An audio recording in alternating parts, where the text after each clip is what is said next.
नमस्कार, मैं हूं अनुराधा प्रसाद। 1 अरब 40 करोड़ की आबादी वाले विशालकाय भारत को संसद की नई हाईटेक बिल्डिंग मिल गई। इसके जरिए सांस्कृतिक विरासत, परंपरा और सभ्यता को आधुनिकता से जोड़ने की कोशिश हुई है। बदलाव प्रकृति का नियम है। संसद की नई त्रिभुजाकार इमारत के बगल में ही पुरानी संसद की गोलाकार बिल्डिंग है, जो देश के 96 साल के इतिहास की गवाह रही है। मेरी पत्रकारिता की यात्रा की शुरुआत भी संसद की पुरानी बिल्डिंग के कैंपस से हुई। पिछले 4 दशकों में बतौर पत्रकार मुझे भी संसद भवन से रिपोर्टिंग के दौरान देश में हो रहे राजनीतिक बदलावों को देखने और समझने का मौका मिला है। पंडित नेहरू के दौर में जिस तरह संसदीय परंपराओं की नींव रखी गई, मैंने उसे किताबों के जरिए महसूस करने की कोशिश की। तो डॉक्टर राम मनोहर लोहिया के अदना आला में फर्क मिटाने वाले भाषणों का जिक्र उस दौर के कई सांसदों के मुंह से सुन चुकी हूँ। इंदिरा गांधी के दौर में लगाए गए इमरजेंसी मेरे स्कूल के दिनों की घटना है। एक पत्रकार के रूप में जब मैंने संसद भवन कैंपस में कवरेज के लिए जाना शुरू किया, तब प्रधानमंत्री की कुर्सी पर राजीव गांधी थे। मैंने गठबंधन सरकारों के दौर में साझेदारों की राजनीतिक सौदेबाजी देखी, तो अटल बिहारी वाजपेयी से मनमोहन सिंह का दौर भी देखा और महसूस किया है। नरेंद्र मोदी भी अपने तरीके से लोकतंत्र को नया मायने देने की कोशिशों में जुटे हैं। आज की तारीख में दुनिया के ज्यादातर देश भारतीय लोकतंत्र से रोशनी ले रहे हैं। इसकी कामयाबी की वजहों का सूक्ष्म विश्लेषण करते रहते हैं। ऐसे में सवाल उठता है कि भारत की मिट्टी में आखिर क्या है जिसमें लोकतंत्र इतनी मजबूती से फल फूल रहा है। भारत के लिए लोकतंत्र सिर्फ एक शासन प्रणाली है या फिर जीवन का तरीका? हमारी सामाजिक और शासन व्यवस्था में सबको जोड़ने और साथ लेकर चलने की परंपरा की शुरुआत कैसे हुई? भारतीयों की सोच में लोकतंत्र कैसे घुला? ये कुछ चंद सवाल हैं जिसका जवाब जानना बहुत जरूरी है। ऐसे में आज मैं आपको भारत में वैदिक काल से अब तक लोकतंत्र के चाल, चरित्र और चेहरे में आए बदलावों के अहम पन्नों से रूबरू कराने की कोशिश करूंगी अपने स्पेशल शो भारत में लोकतंत्र एक संस्कृति में। कुछ पल ऐसे आते हैं जो हमेशा के लिए अमर हो जाते हैं।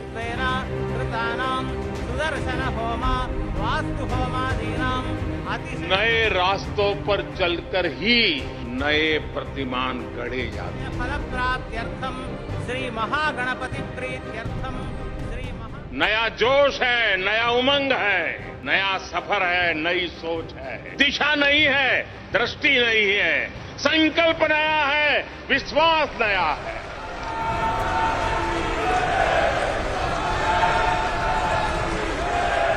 मुक्त गीत हो रहा नवीन राग चाहिए, नवीन पर्व के लिए नवीन प्राण चाहिए।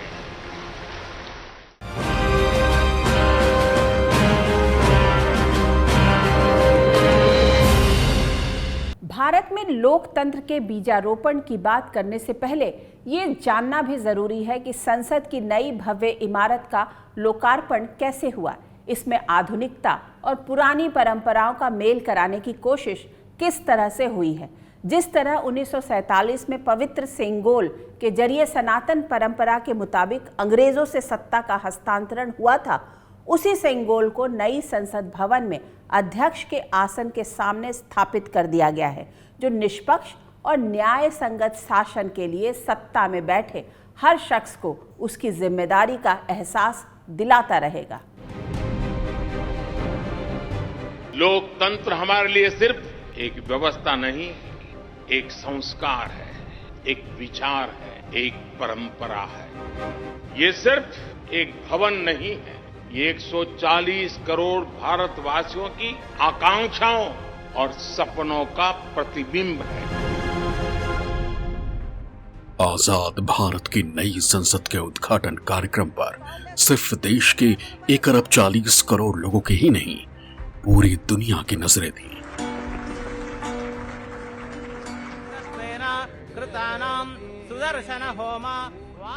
उद्घाटन से पहले पीएम मोदी ने पवित्र सेंगोल को साष्टांग दंडवत प्रणाम किया। आजादी के समय सत्ता हस्तांतरण के प्रतीक रहे पवित्र सेंगोल को शक्ति, नीति और न्याय का प्रतीक माना जाता है। कुंड्रकुडी आदीनम, पेरूर आदीनम और वेलाकुरिची आदीनम। वैदिक मंत्रोच्चार के साथ हवन पूजन के बीच पीएम मोदी ने सेंगोल को नई संसद भवन में स्थापित किया।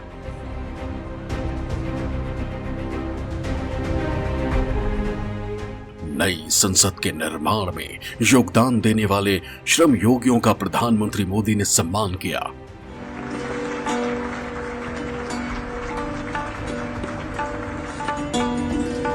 संसद की इस नई इमारत में पवित्र सेंगोल की भी स्थापना हुई है।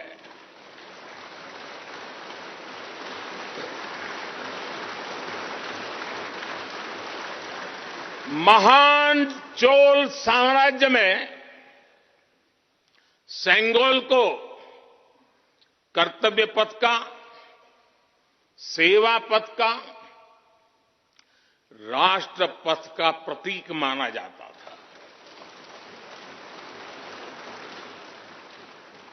राजा जी और आदीनम के संतों के मार्गदर्शन में यही सेंगोल सत्ता के हस्तांतरण का प्रतीक बना था। त्रिभुजाकार संसद की नई बिल्डिंग के बाहर बड़े बड़े अक्षरों में लिखा है, सत्यमेव जयते। पूरे भारत के प्रतिनिधित्व के लिए बनी इस भव्य और अत्याधुनिक इमारत में देश के हर हिस्से से कुछ न कुछ जोड़ने की कोशिश हुई है। आप देख रहे हैं कि लोकसभा का आंतरिक हिस्सा, यहां भी देखिए, यहां भी देखिए, राष्ट्रीय पक्षी मोर पर आधारित है। राज्यसभा का आंतरिक हिस्सा राष्ट्रीय फूल कमल पर आधारित है और संसद के प्रांगण में हमारा राष्ट्रीय वृक्ष बरगद भी है। 3 साल बाद देश में परिसीमन होना है, यानी आबादी के हिसाब से लोकसभा और राज्यसभा में सीटें बढ़नी तय हैं। ऐसे में नई संसद में लोकसभा में 888 और राज्यसभा में 384 सदस्यों के बैठने का इंतजाम है। संयुक्त अधिवेशन में 1272 सीटों की व्यवस्था की गई है। मतलब नए भारत की जरूरतों के हिसाब से नई संसद का निर्माण हुआ है। ये नया भवन आत्मनिर्भर भारत के सूर्योदय का साक्षी बनेगा। ये नया भवन विकसित भारत के संकल्पों की सिद्धि होते हुए देखेगा। संसद भवन की नई बिल्डिंग की बनावट बहुत हद तक मध्य प्रदेश के विदिशा में सैकड़ों साल से खड़े प्राचीन विजय मंदिर से मेल खाती दिख रही है, जो त्रिभुजाकार बना हुआ है। विजय मंदिर का निर्माण चालुक्य वंश के शासकों के दौर में हुआ था, जिसका जिक्र करीब 1000 साल पहले इतिहासकार अल बुरूनी ने किया था। संसद भवन की मौजूदा गोलाकार बिल्डिंग, जिसे अंग्रेजों ने बनवाया था, उसका ढांचा बहुत हद तक एमपी के ही मुरैना के 64 योगिनी मंदिर से प्रेरित लगता है। माना जाता है कि ब्रिटिश आर्किटेक्ट एडविन के लुटियन और हर्बर्ट बेकर ने संसद की इमारत के निर्माण में भारतीय परंपराओं का खास तौर से ध्यान रखने की कोशिश की थी। अब मैं मूल मुद्दे की ओर आती हूँ। आखिर भारत में लोकतंत्र की परंपरा कब और कैसे शुरू हुई? दुनिया के सबसे प्राचीन ग्रंथ वेदों में भी बाकायदा सभा और समिति का जिक्र है, जिसकी तुलना लोकसभा और राज्यसभा से की जा सकती है। ऋग्वेद और अथर्ववेद दोनों में बताया गया है कि कैसे राजा, मंत्री और विद्वानों के विमर्श के बाद फैसले लिया करते थे। हर बड़े फैसले से पहले खुलकर बहस की परंपरा थी। सहमति नहीं बनने पर आखिर में बहुमत के आधार पर फैसला होता था। गणतंत्र शब्द का उल्लेख ऋग्वेद और अथर्ववेद में कई बार हुआ है। यही गणतंत्र आगे चलकर लोकतंत्र का रूप लेता है, जिसका एक रूप करीब 2400 साल पहले बिहार के वैशाली में सामने आया, जिसे दुनिया का पहला गणतंत्र माना गया। कल कल बहती गंगा इस बात की गवाह रही है कि भारतीय परंपरा में दूसरों से विमर्श में बेहतरी देखने वाली सोच हजारों साल से चली आ रही है।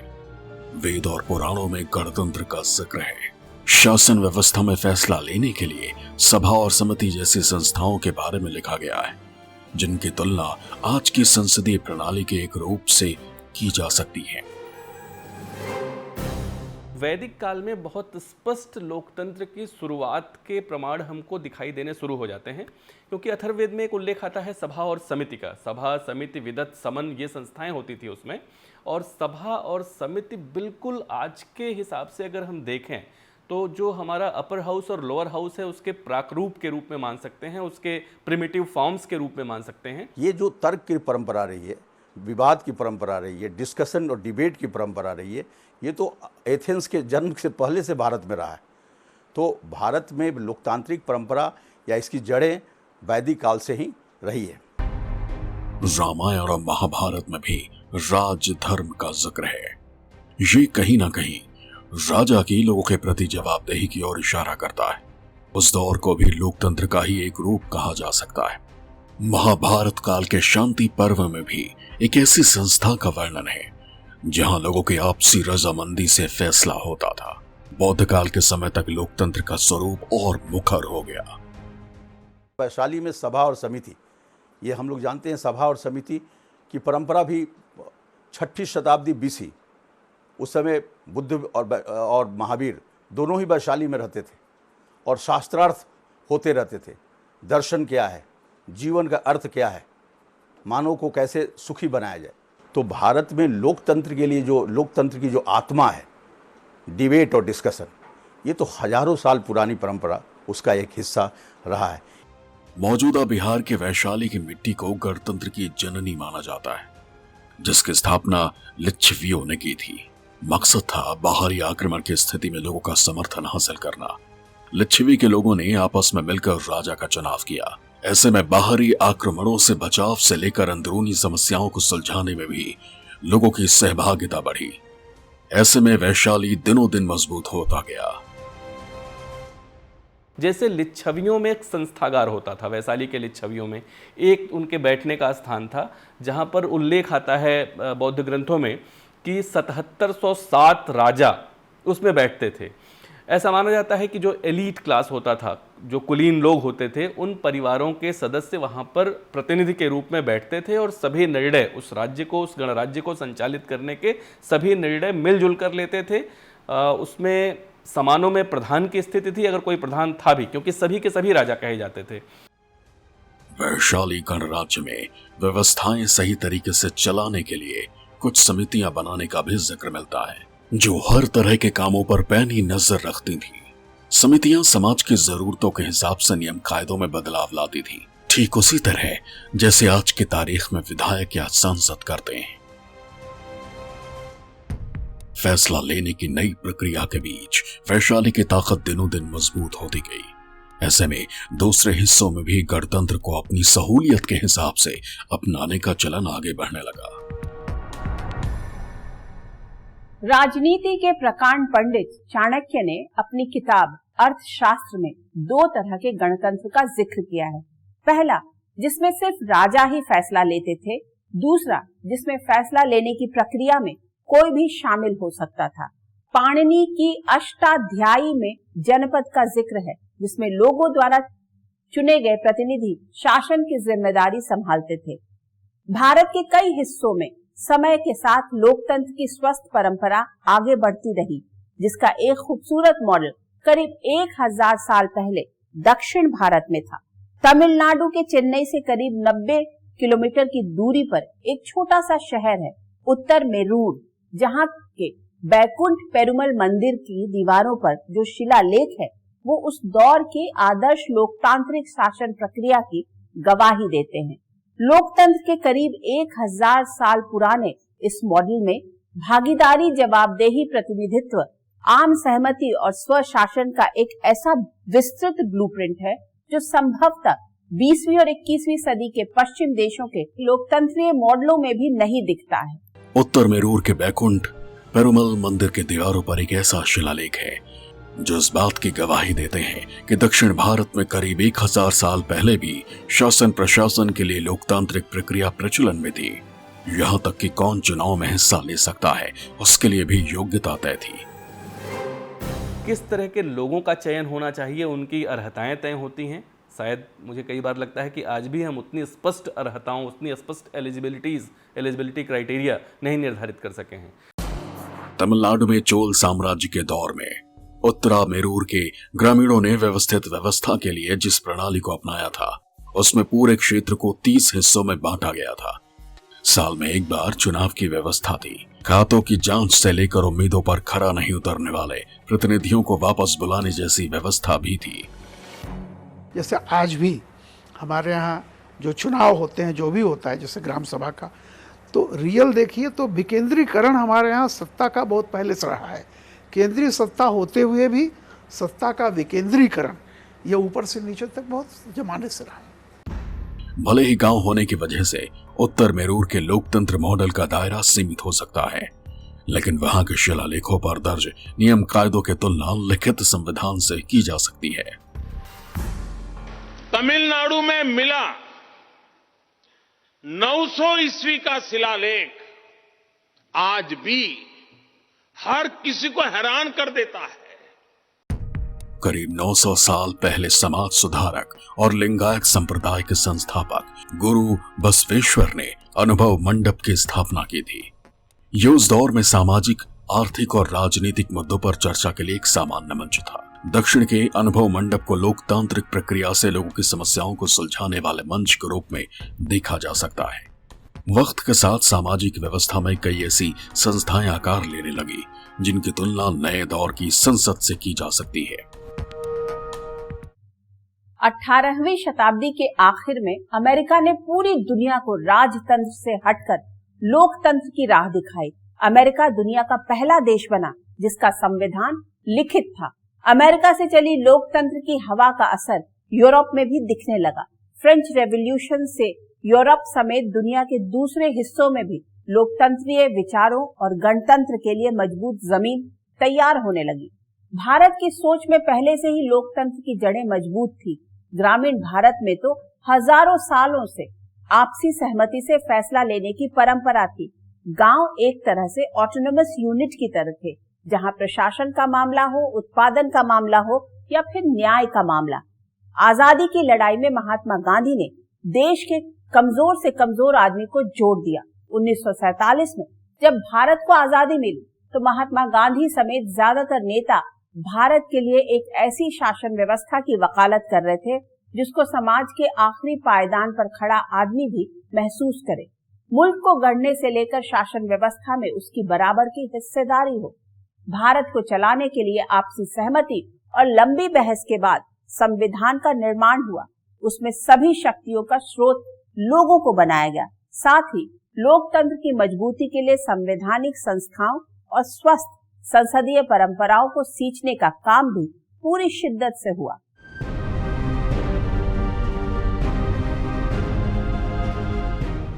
भारत को तरक्की के रास्ते पर ले जाने के लिए पंडित नेहरू सबको साथ लेकर चलने में विश्वास रखते थे।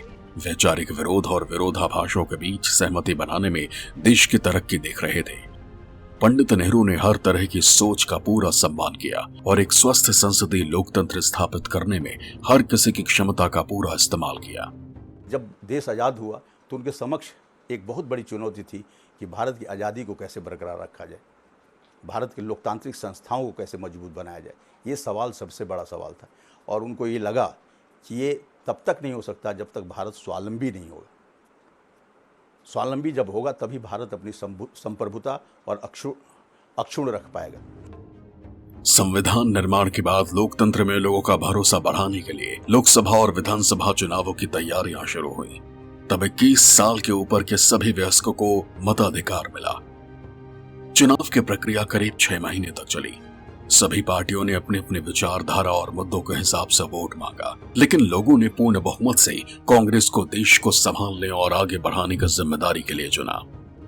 इस देश में देश की जनता को सर्वोपरि बनाया है, सॉवरेंटी दी है हमारे को और आपको, वोटर को, कि वो अपने मन की सरकार चुन सकता है और 5 बरस बाद अपने मन से उसको बदल सकता है या रख सकता है। तो ये जो फाउंडेशन दी गई और यूनिवर्सल एडल्ट फ्रेंचाइज का जो अधिकार है वो पंडित नेहरू की सलाह पर दिया गया। भारत के राजनीतिक आसमान में बड़ी जगह बनाने के लिए सोशलिस्ट, कम्युनिस्ट, हिंदुत्ववादी सभी अपनी अपनी तरह से कोशिश कर रहे थे, पर 1957 और 1962 में भी कांग्रेस के सामने कोई दूसरी विचारधारा विकल्प नहीं बन पाई। विपक्ष भले ही संख्या बल में छोटा था, बटा हुआ था, लेकिन विपक्ष की भूमिका कमजोर नहीं थी। संसद में आचार्य कृपलानी, अशोक मेहता, श्यामा प्रसाद मुखर्जी, लंका सुंदरम, एच.वी. कामत और सरदार हुकुम सिंह जैसे प्रखर वक्ता थे जो सरकार को घेरने का कोई मौका नहीं छोड़ते थे।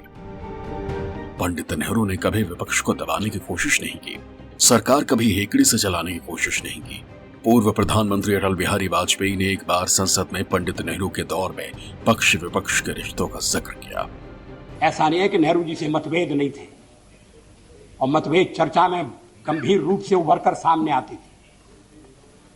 मैंने एक बार पंडित जी से कह दिया था कि आपका एक मिला जुला व्यक्तित्व है और आप में चर्चिल भी है और चैम्बरलेन भी है। वो नाराज नहीं हुए। शाम को किसी बैंक्वेट में मुलाकात हो गई और उन्होंने कहा आज तो बड़ा जोरदार भाषण दिया है, और हंसते हुए चले गए।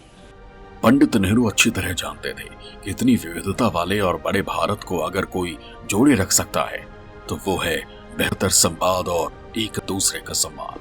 इसलिए उन्होंने अपने सियासी विरोधियों को शत्रु नहीं, संसदीय लोकतंत्र की गाड़ी को आगे बढ़ाने वाले सहयोगी के तौर पर देखा। ये भारतीय लोकतंत्र की सबसे बड़ी खूबसूरती है कि जिस इंदिरा गांधी को गरीबी हटाओ नारे के बाद जो जनता प्रचंड बहुमत से सत्ता में लाती है, वही जनता इमरजेंसी के बाद उन्हें सत्ता से बेदखल कर देती है, और जिन लोगों को शासन के लिए चुनती है उनके चाल चरित्र और चेहरे को देखते हुए 2 साल में ही हटाने में भी देर नहीं लगाती।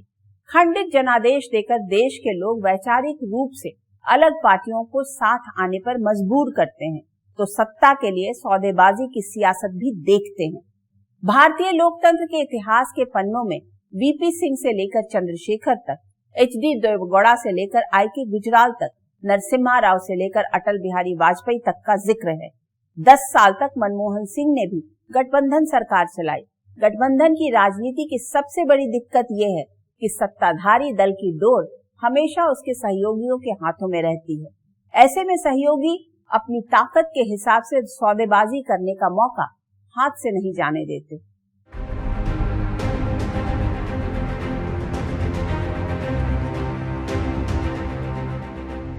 भाइयों और बहनों, राष्ट्रपति जी ने आपातकाल की घोषणा की है।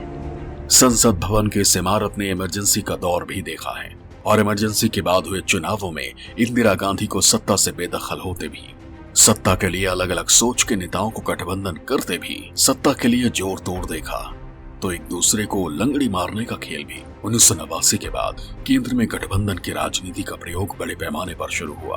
वीपी सिंह से चंद्रशेखर तक, नरसिम्हा राव से एच.डी. देवेगौड़ा तक, आई.के. गुजराल से अटल बिहारी वाजपेयी तक। मिलीजुली सरकारों के चलते उन दलों को भी ये मौका मिला कि वो सत्ता में आए केंद्र में, जो कभी सोच भी नहीं सकते थे कि वो कभी केंद्र में सत्ता में आएंगे, क्योंकि छोटे छोटे दल हैं वो। लेकिन वो दल अनर्गल ही नहीं है, क्योंकि एक समाज के एक हिस्से की आस्थाएं उनके साथ भी जुड़ी हुई हैं।